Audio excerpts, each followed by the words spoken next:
adventure begins in the late 19th century. Well, if there wasn't that traffic outside, we'd be the on-time 19th century. I, Axel Liedenbrock, was staying a while in the home of my most eminent and favourite uncle. He was the scientist, Professor Otto Abraham Liedenbrock. He lived at number 96 Ramseystrasse in Hamburg, Germany.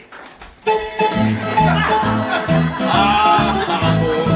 Suddenly, the door slammed. Slam! And in came the eminent professor, wearing a face that was bore excitement and joy. He then peeled that face off and made the following remarks. Ah, my nephew, I have news. There has been a robbery, and the robber has escaped. But with the opening of the Grand India Peninsula Railway, we shall be able to track him down by going around the world. So, I wager 3,000 of your pre-Brexit euros that we shall be able to travel around the world in 80 days! It was at this point that my uncle thought he was in a different Jules Verne novel. I'll be back in a jiffy. Later that day, the laboratory door of my uncle swung open and he came thundering downstairs. Axel, you must admit to the existence of a marine animal of enormous power. We must seek out this creature in question. And when we have found it, I will be disposed to admit to the existence of a gigantic narwhal. So come, join me on my ship as we travel 20,000 leagues under the sea. It was at this point that my uncle thought he was in a different Jules Verne novel. I'll be back in a jiffy. Eventually, my uncle breezed in from the street, holding a variety of leather-bound tomes. Oh, my nephew, what a remarkable treasure. What a priceless gift I just found over there at old Hetzvelius' shop. Oh, you remember Hetzvelius? He's the one that has a breath that smells like a peanut had an anus. My uncle would sometimes make these very uncomfortable specificities. Look, it was not unusual for my uncle to be accompanied by the products of rag and bone men. So far this week he'd brought home a tea set from ancient Mesopotamia, a Vikings undercloth used, and the first draft of the New Testament of the Bible called Tomorrow Never Christ's. Yes. It's a manuscript, a runic manuscript, and hidden within is this parchment. Now I believe that this is a translation of this, which is written entirely in Old Icelandic. Old Icelandic? What's the difference between that and modern Icelandic? Well, I could go on and on in great detail about it, but sadly it would just be flogging a dead Norse. Well, I'm sure it's just a mild academic curiosity. Mild? Do you not know who this could belong to? My dear boy, what have they been teaching you at that school of yours? Civil engineering? Pish posh! If I am right, then this tome and this parchment belongs to the greatest traveller of our generation. A man who's penetrated deeper and harder than any man has done before. Yes, the eminent genius himself from Iceland, Arne Saknussemm. I didn't really know who he was. My uncle returned to his study, mumbling and scribbling away. Mumble, mumble, scribble, scribble. Mrs. Biggins rang for dinner, but my uncle did not join me. He continued to stare at that runic manuscript. So I did what any good nephew would do. I ate his dinner as well. Oh, steak. Oh, so much mashed potato. Oh, got the gravy on there. Oh, corn in the cob. Oh, I just got smush it in my face. Oh, yeah. Please bring the lights down.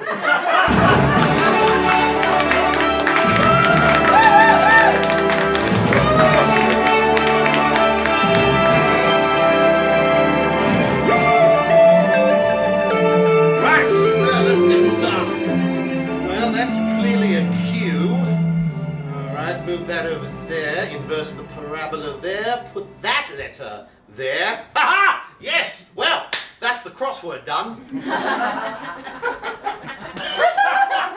Right! Let's get on to this runic translation. Axel? Axel, come here, boy. Now, sit down. Okay. Stand there!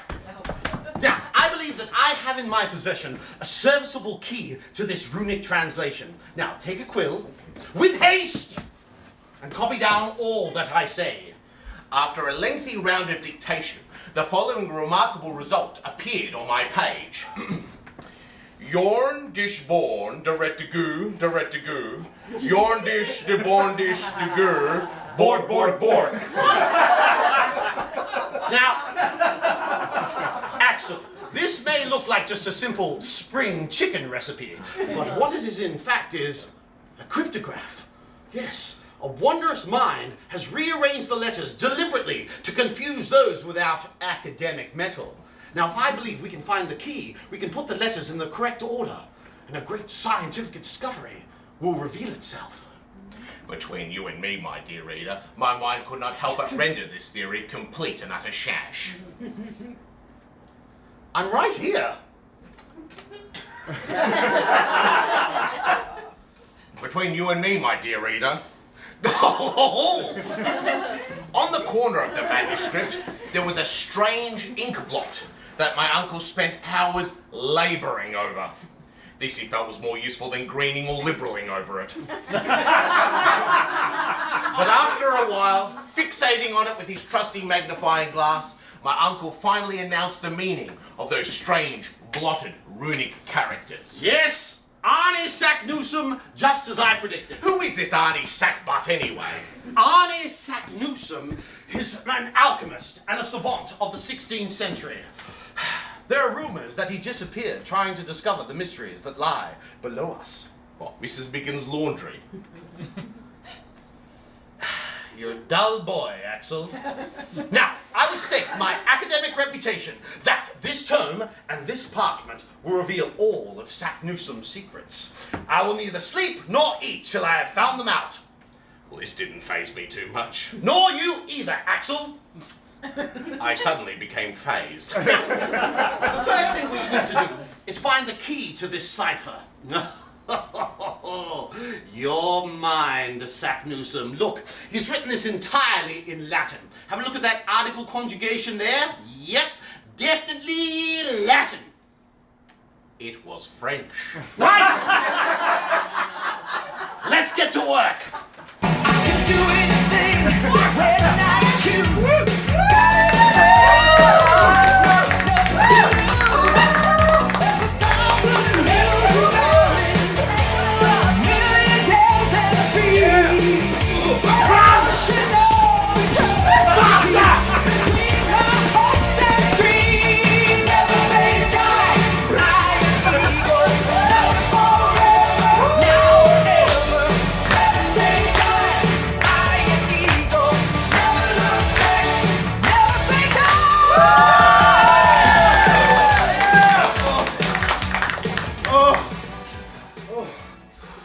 Haven't had that much exercise. Now, read it back to me. Descend, bold traveller, into the crater of the yokel of Sniffles, which the shadow of Skitarus touches before the calends of July, and you shall attain the center of the earth, which I have done. Arnie Sack-Newsome! I was right. I was right! Finally, with this letter, we can find the destination we are after. That will take 97 hours and 20 minutes. So we will need to build a huge Columbian space gun that will fire us from the Earth to the moon! It was at this point that my uncle thought he was in a different Jules Verne novel. Damn it!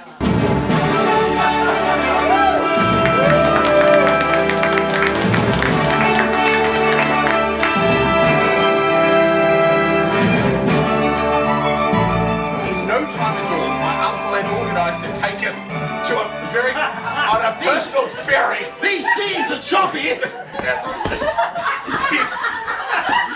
We really should have taken a different route. He organised to take us on a personal ferry to take us to Reykjavik, Iceland from Hamburg, Germany.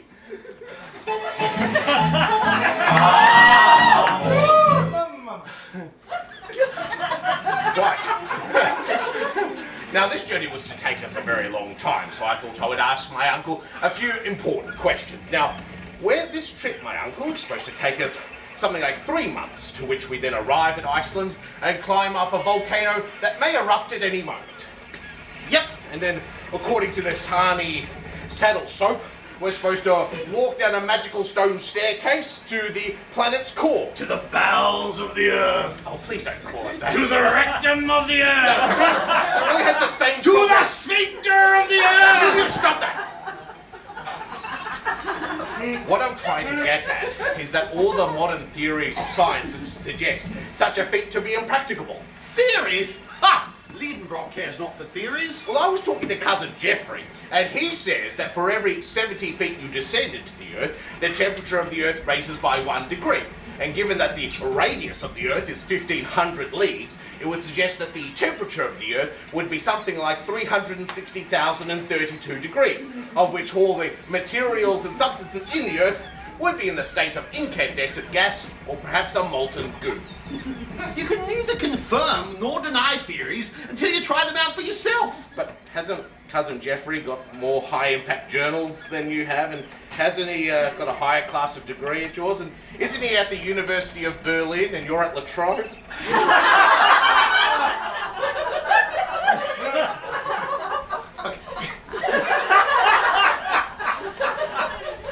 See, the thing you need to know about cousin Jeffrey, all right?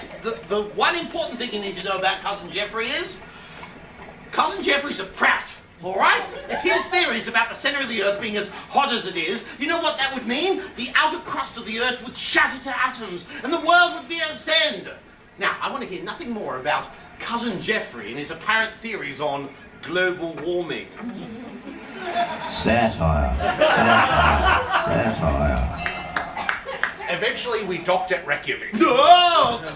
And my uncle would go and meet our guide, Hans Bialki. Now, Hans didn't speak a lick of German, so my uncle would have to try to speak to him as anybody does when they try to speak to someone who doesn't speak their language. We want to go to the volcano!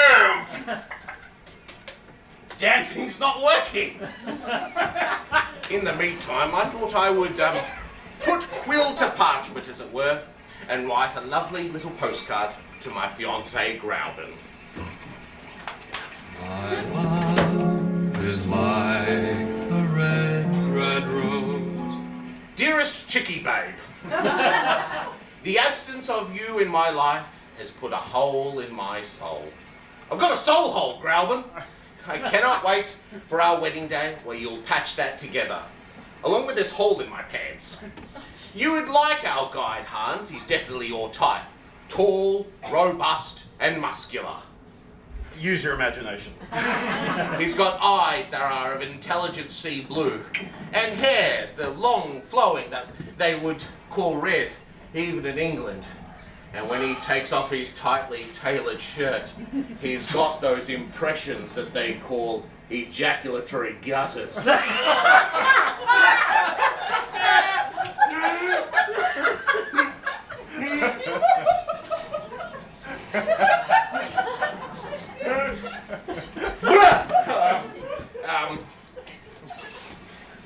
I think I've just discovered something about myself, Grauben, so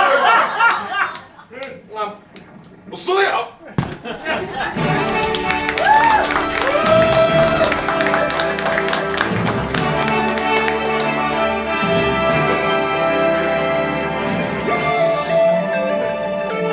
Dearest reader of my most eminent diary, if you have picked up the clues from the previous pages, you will be close to deciphering and translating this scientific masterpiece. If so, well done to you. It shows that you are very clever and you are ready to one day go on your own journey to the rectum of the earth. Now, if you have been unable to translate any of this scientific masterpiece, please find enclosed a ball. Perhaps you'd like to bounce it. Now, my inexperienced nephew and I rode from Reykjavik. We then hiked. Then climbed. Then jigged. Then sashayed. Then flamingoed.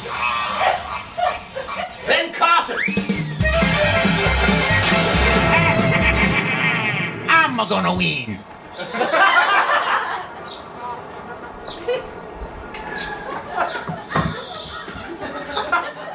Finally, we made ourselves to the mountain of Sneffels, and below us, the crater of Scatarus. It was at this point I consulted Arnie's missives.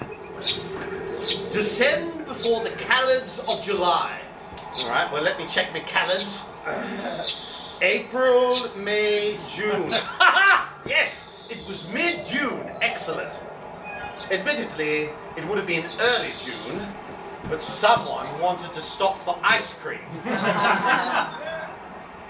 It was at this point I decided to measure the distance from the top right down to the bottom of the crater.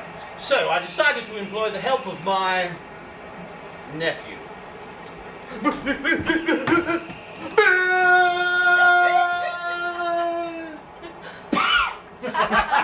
30 feet. Excellent.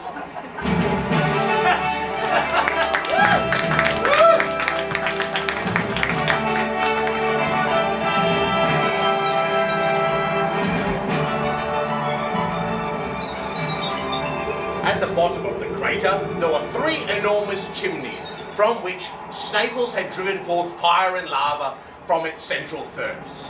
But which one of these tunnels was going to be our correct path? Were we to go through the square tunnel, the round tunnel, or the arch tunnel? According to my uncle, we had to wait until the sun cast a shadow that would indicate which one was our correct path. So I decided to take this time to attempt my best at brushing up on a little Danish.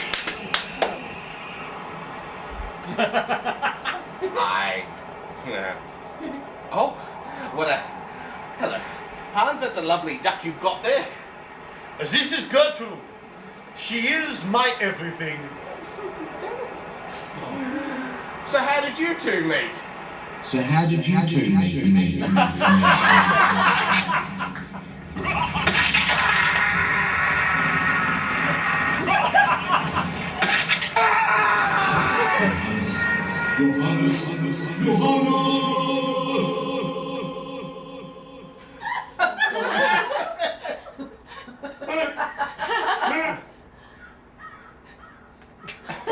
We measured the carnival. Oh, right. Well, I was wondering if perhaps there was room in your life for one more. Why, yes. There is room in my heart for 2. 1, my loving Gertrude. And 2, my strict adherence to Catholic dogma and abstinence. Oh, well. Without a dame to keep me warm, all I could do was wait in the weather.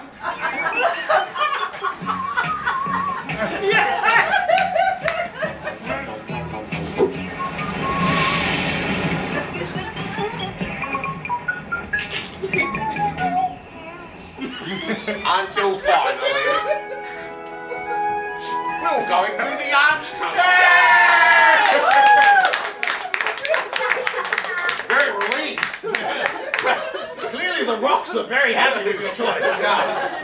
And now, the real journey begins. Not just to the center of the earth, but to the center of ourselves.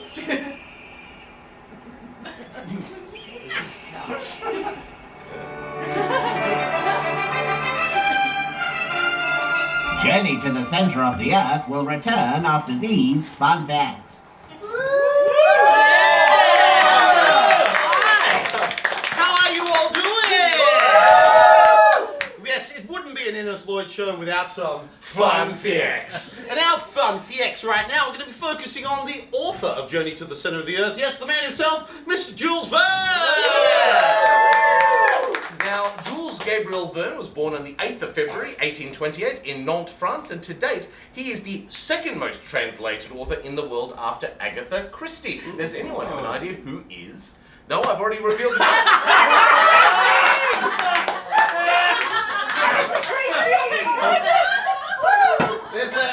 There's a reason why you've given up teaching. Now, children, 2 + 2 = 4. So what's the answer? Well done!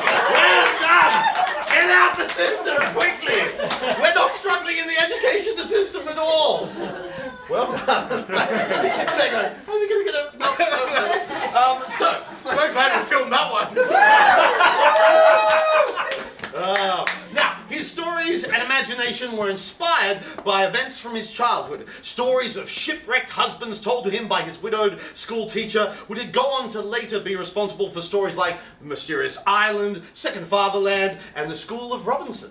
And now Vern fell deeply in love with both Caroline, his cousin, as was the style at the time, and Rose, a woman he met while studying law in Nantes. Now, both of these lovely ladies were married off to others, and his frustration would later be reflected in writing characters who were also in similar dispositions, such as Alan in A Floating City, to name but one. But he eventually married Anne Hebe de Freyne de Vion and had 3 children. Now, after surviving the French Revolution unscathed, Vern used his family connections to be introduced to literary salons. These were places where people gathered to explore intellectual topics together. And we still have them now, but we just call it Reddit.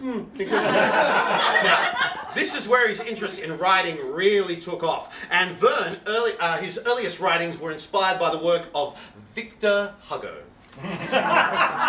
Rob, that's just a silly joke. I want you to do this properly. Come on, Take it seriously. Okay. Of course, it was inspired heavily by the works of Victor Hugo.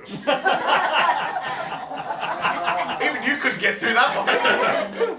But it was actually his introduction to publisher Pierre-Jules Hazel that his career in writing science adventure books really took off, starting with the novel 5 Weeks in a Balloon or A Journey of Discovery by 3 Englishmen in Africa, otherwise known by its much shorter title, Colonialism. It was during this period that his most famous books, including the story we're doing now, Around the World in 80 Days and From the Earth to the Moon, were written. Their working relationship strained due to a disagreement about Captain Nemo's backstory in 20,000 Leagues Under the Sea. Now, like a lot of genre writers, contemporary critics at the time really stuck their collective noses up at Vern and his writing, not thinking it was real literature. Despite this, serialization of his work made him a very wealthy man. And where are those critics now? All dead. Hear us down there, critics? Yeah, but Vern's dead too, so the great equalizer. Life is meaningless. Moving on. On with the comedy. Now, his later years had... Life is meaningless. Hit us, Lloyd. Life is meaningless. It's our next show. I love that. I love that review from The Age. 2 stars. 2 stars. His later years became darker. His 26-year-old nephew Gaston shot him in the leg, giving him a permanent limp. Oh, wow. So I guess no one does shoot like Gaston. Alright, so with our gauge of pop culture references, Gaston's pretty high from Beauty and the Beast. Henry's cat! Some of you understood Henry's cat, that's up pretty high. So well done, you all. But Jules' work became darker and darker until he was left with no choice but to enter politics. He was elected town councillor of Amiens and served for 15 years, and on the 24th of March 1905, while ill with chronic diabetes and complications from a stroke which paralysed his right side, Vern died at his home in Amiens, aged 77. Jules Verne, round of applause. So, that brings us to an end of our first section of fun facts, so let's return to the adventure. Our intrepid explorers are about to enter the center of the earth. What obstacles will come across their way? Let's find out now!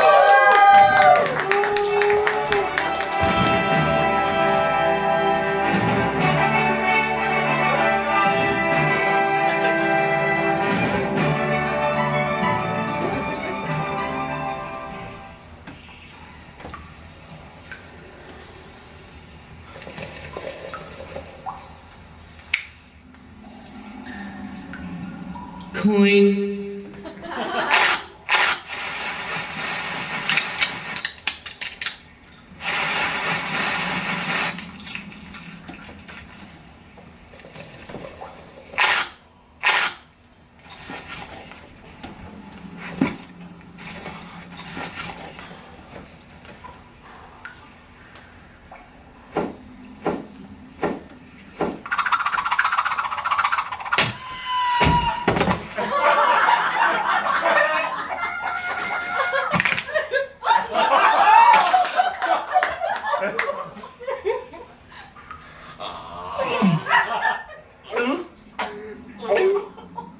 I'm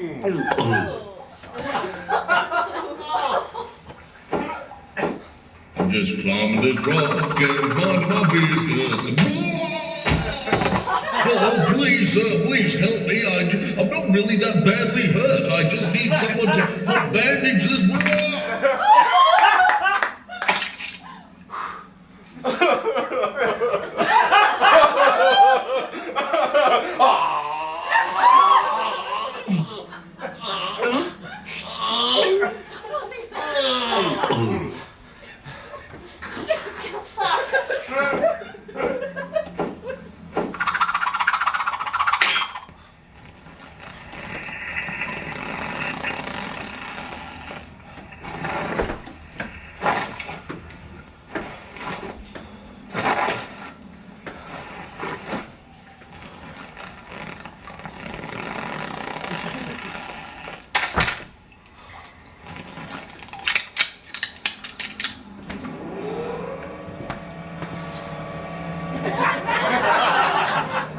Ground floor.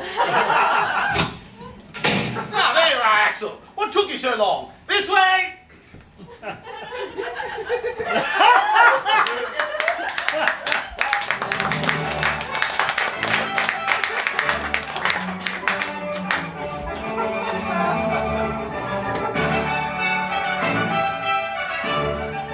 I followed my uncle for what seemed a cliche.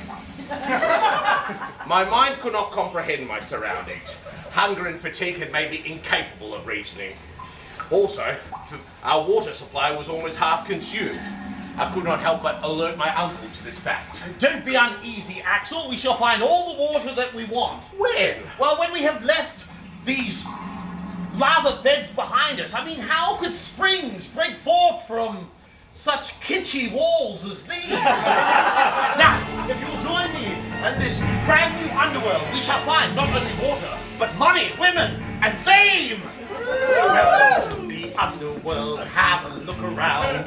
The answers to the mysteries of Earth here can be found. There's sedimentary rock, oh yes, and igneous too. That's when crystallization forms from volcanic goo. Welcome to the underworld, watch out for that hole. We will keep on digging cause the center is our goal. Don't worry about water, really. Who needs hydration when before a death from thirst there is death from suffocation? He's fine. Welcome to the underworld, we're 20 miles deep.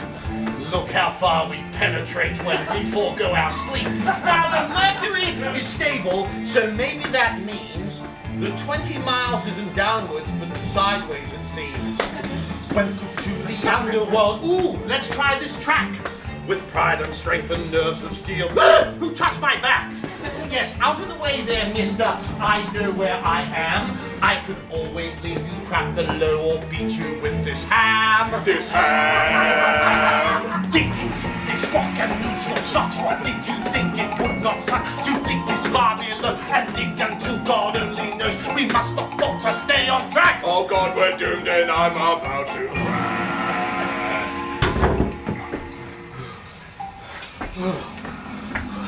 Axel? Axel? Walked. Days. Choreographed number. Water. God. Blah.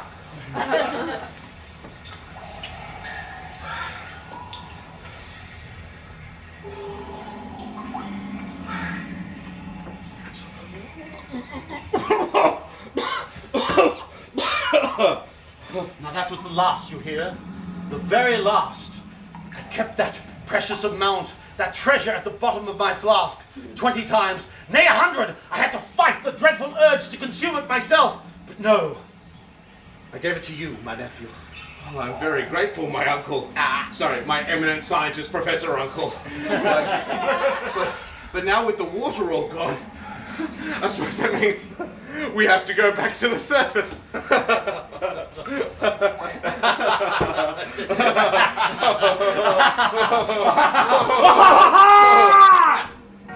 Whilst you were lying dead, I thought of a man, that brave explorer and pioneer, this man.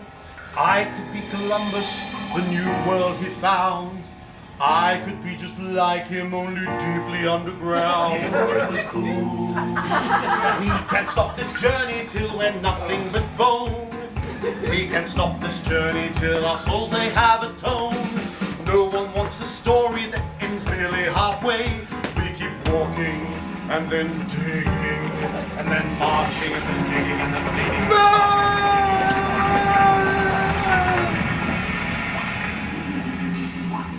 Until the new world we shall find.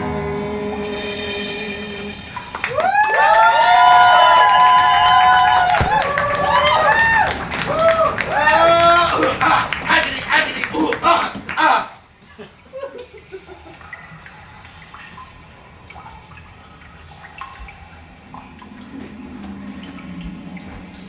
I was woken up by drops of water coming from the shaft from which I fell.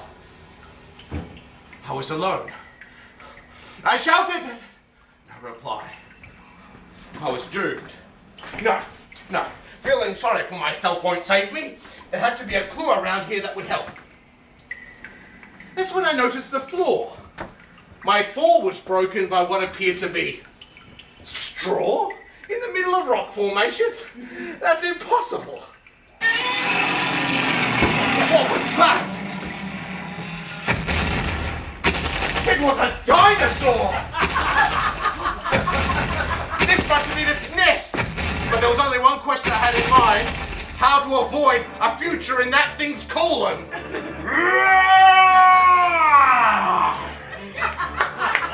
Come back. Come back.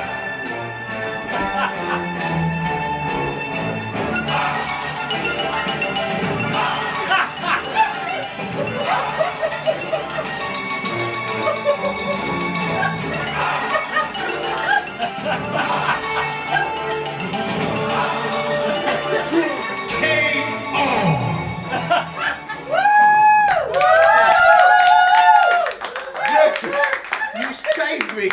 Oh, I'm so glad Hans brought you along. But where are they all, little one? That's when I noticed that the raw water drops had become a torrent.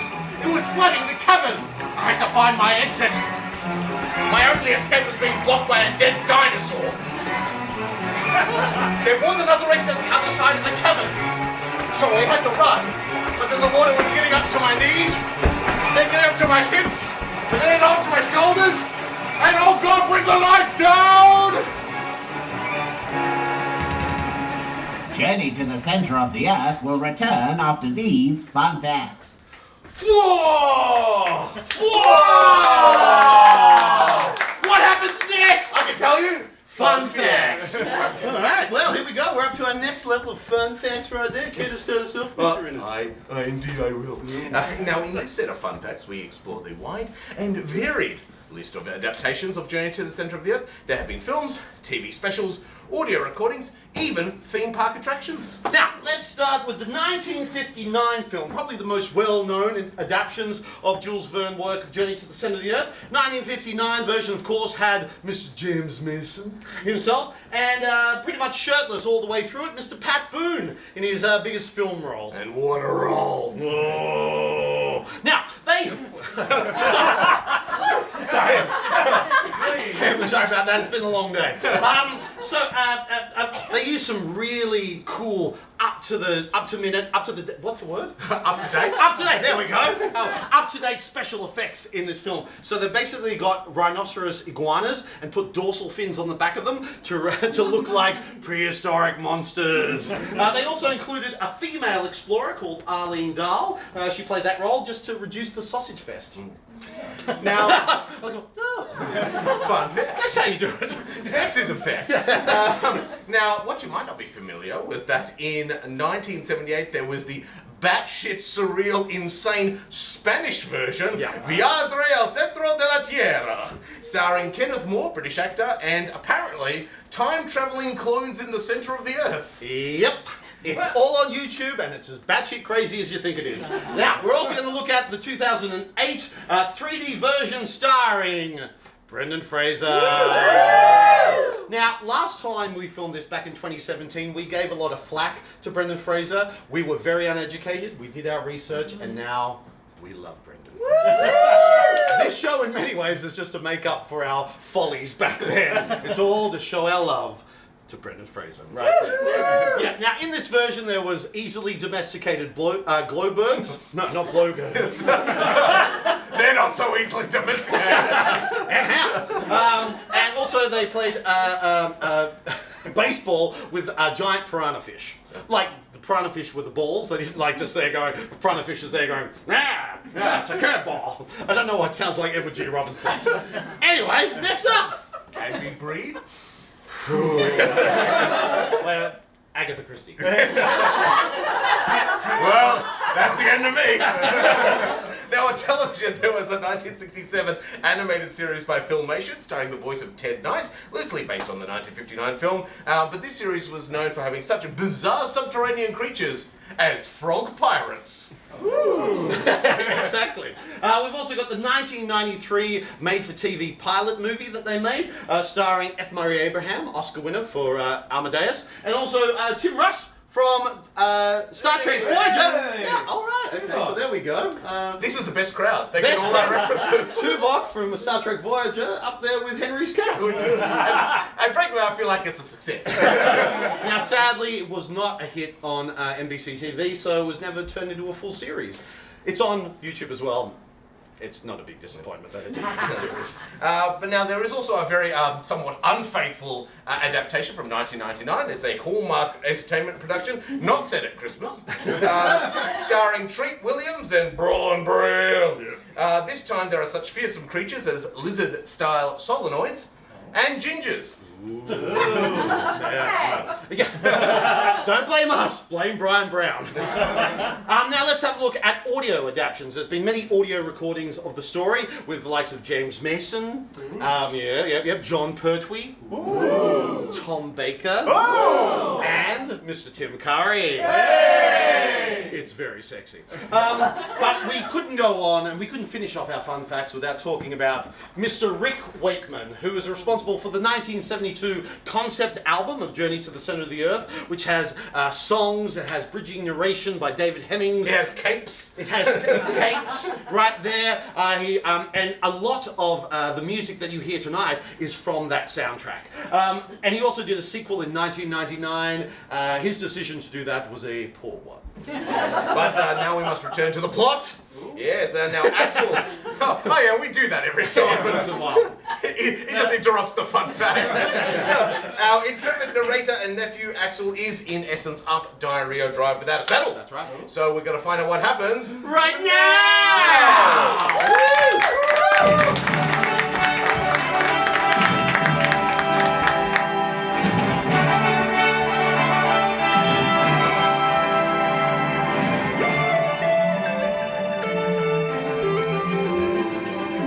I woke up for the second time in this story, realizing I wasn't dead. So that's nice. I actually thought I was back on the surface, but the sky was wrong.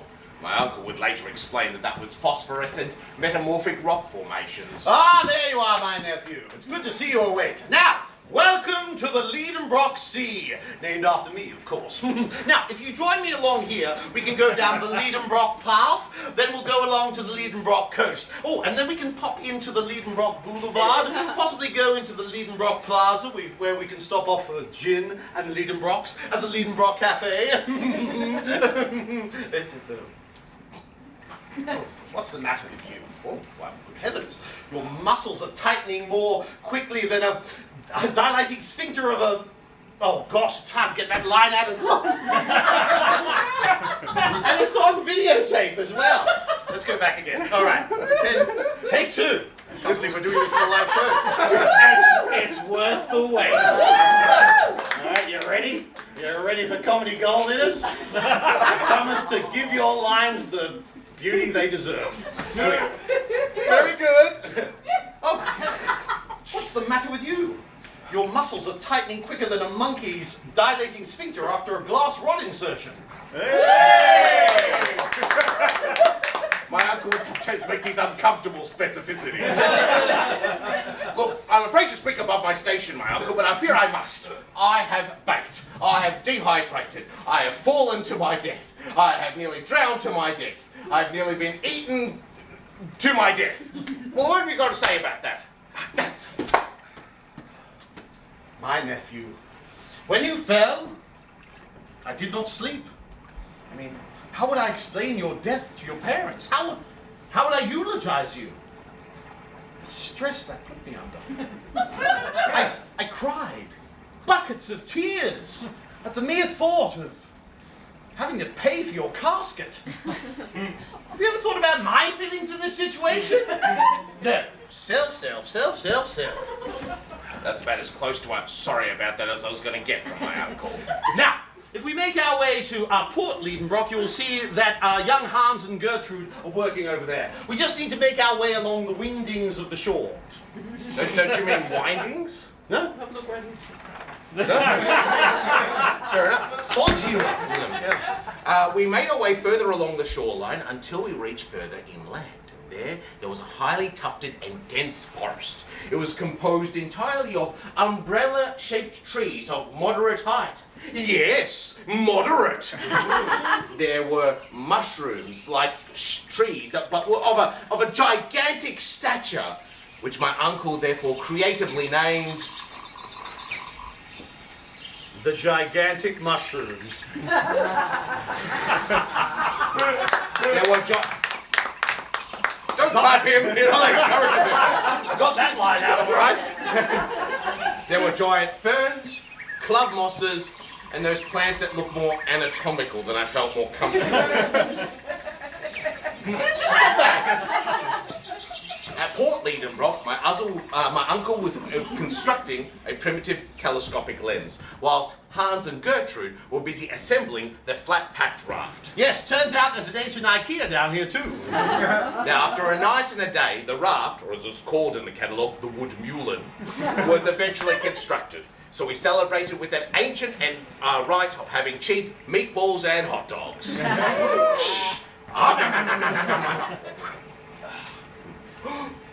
I say, Axel, cop a squiz at this. On the other side of the sea, there were creatures enormous. They were shaped like elephants, but they were brown, hairier, and with enormous tusks. Mastodons! Mastodons? Surely you jest, my uncle. To find one, nay, a dozen of these creatures sweeping majestically in the wilderness, surely it must be impossible. What, do you deny what you see with your own eyes? Did you have a look at the flip chart? And there was something else, though. I couldn't quite make it out.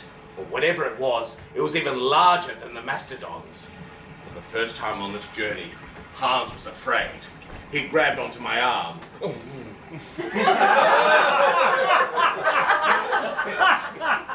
By the spirits of Odin, I beg you not to cross that sea.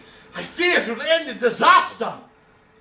Well, you know my uncle, he's very hard to convince. So why don't we just relax here and let him go and explore, and we could go and explore? No!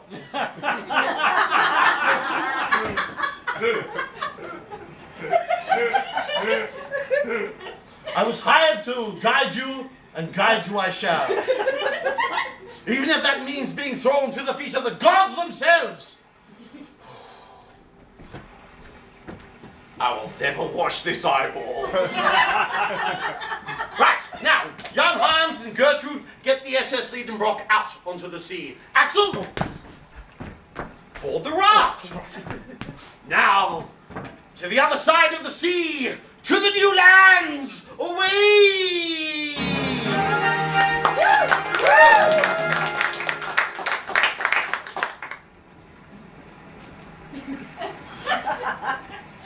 Rafts don't really move that quickly. No. Well, anyway, with the calm sky above us, the calm blue ocean in front of us, nothing could possibly go wrong. Of course.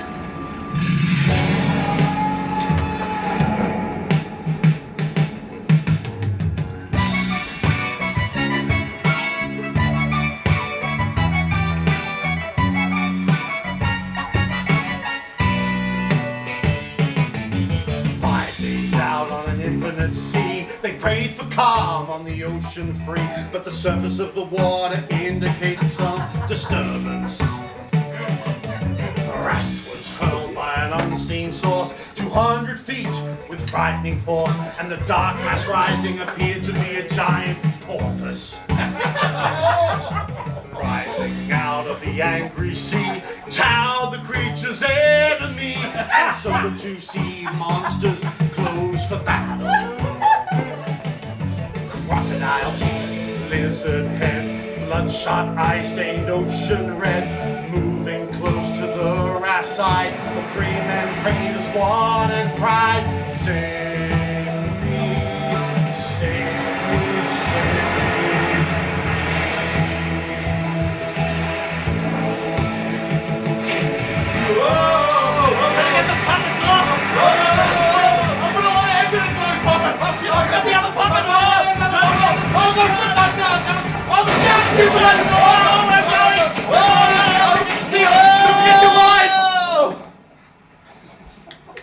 Seamless.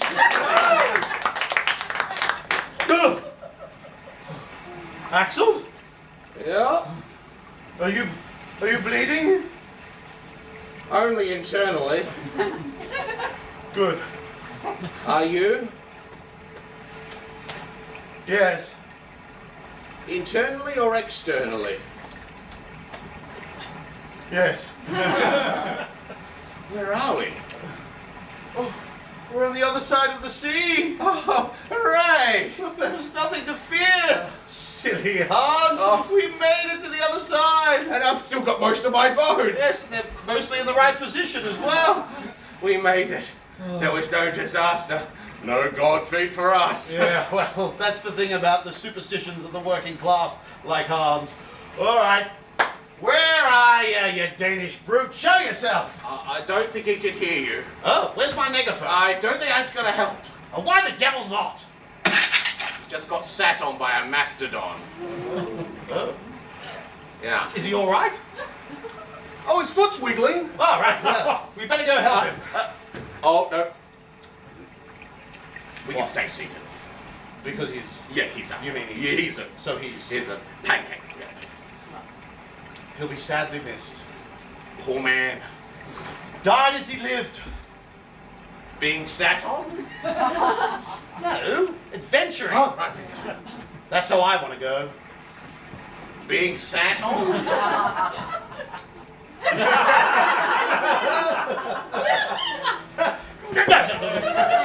We better break the news to Gertrude. Gertrude's alive? Oh, yes, of course she is. Didn't you see her out there on the sea? She took it like a duck to water. In a brief moment of emotion from my uncle, he comforted the grieving widow. We gave Hans a Viking's funeral. We set his body alight and let it float off into an inlet that we thereby named the Hans Bar. And no matter how much that corpse burnt, he still wasn't flaming enough for me.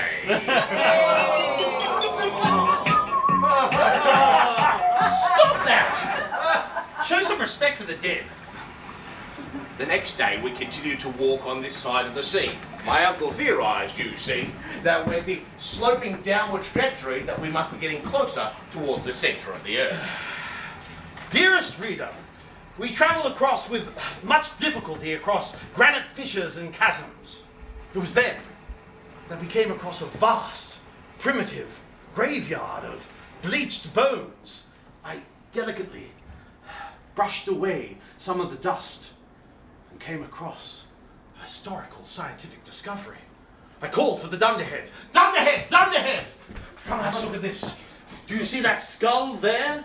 It's not quite Neanderthal, but not yet human. Do you think I know what we found? We found the ever-elusive Quaternary Man!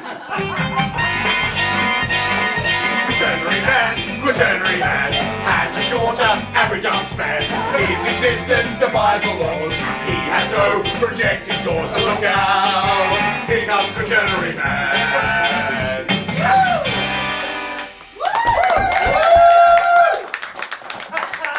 You can just hear my fellow academics whooping and hollering and cheering. Oh, what a great scientific discovery. But if this was indeed a graveyard, where was the curator? Good Lord! It was at this moment I found the man-figure shape that must have been herding the mastodons. He was human in shape, but by my precise calculations, a shit-ton taller. He was a veritable eighth wonder of the world. He had hair that could be called red. Even in England. Pretty. Oh. You know what this could mean? I could put him on a show. Chain him to a stage and have dancing girls go around him. I'd make profits 1,000-fold. It'd be the world tour of Biggie Smalls. He's Biggie. I'm Smalls. We're two of a kind. He's a little prehistoric and I've got it.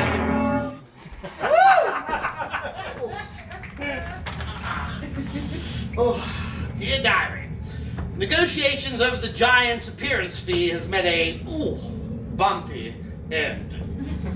I awoke to find myself in a cave and with primitive furniture all around. A bit later on, the dropkick showed up with Gertrude. Oh, we saw the giant, my dear uncle. Is this where it lives? No. One of these chairs could barely cover one of his well-refined glutes. No. Someone who lived here was definitely our size. Axel, do you see that scribbling on the table there? It looks like a carving of initials. A.S. Ass! No, of course it must stand for the bold and daring traveller himself, Arnie Saknussemm.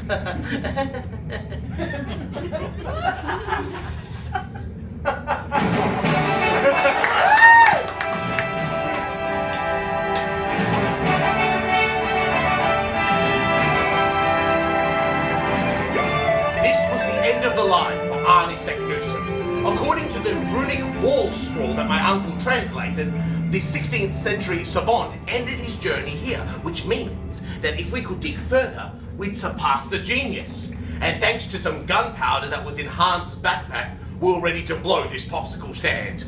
So we rebuilt the wood mulin, and then we laid the charges. Block your ears, everybody.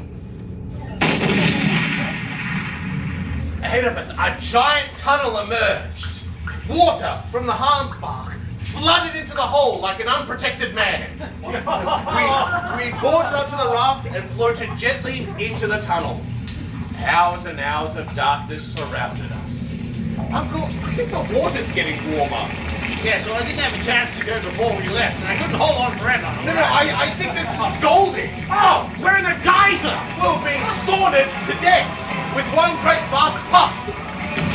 From the central furnace of hell, we'll be launched forwards, not backwards. Upwards, not forwards. And then twirling towards freedom. Until finally... We made it! Oh, wait, this isn't Iceland. Where were we?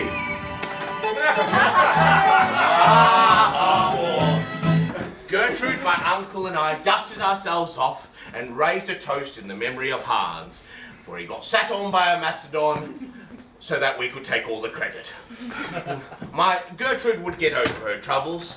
On weekends, she enrolled in an amateur boxing league. And then she took up a degree at the university, a degree in medicine, and she became a renowned quack. That's what they said too at the ceremony. I would continue to visit my uncle each week. We would have dinner and reminisce about our time in the centre of the earth, like seeing the Battle of the Sea Monsters, or that time I nearly died. Ha! Classic. But fame and fortune came at a cost. My uncle was hounded by the Von Murdoch press, suggesting he was a fraud. He fled. I thought I would never see him again. Until one day, I got a summons to Amsterdam. My uncle! Close the door! You mustn't call me your uncle. I changed my name to protect you and your family from the ceaseless pursuit of the gutter press. It is good to see you, my nephew. Of course, my uncle. What have you been doing? Well, I've been working very closely with a PhD student on strange and unusual maladies. In fact, she has asked my help on a diagnosis of a childhood friend who has a strange blood ailment. Now, will you protect this house for me while I'm gone? And then send forth this bag of equipment to this address when I call upon you at Whitby, England. Is that clear? Of course, my uncle. Well, I must away post haste.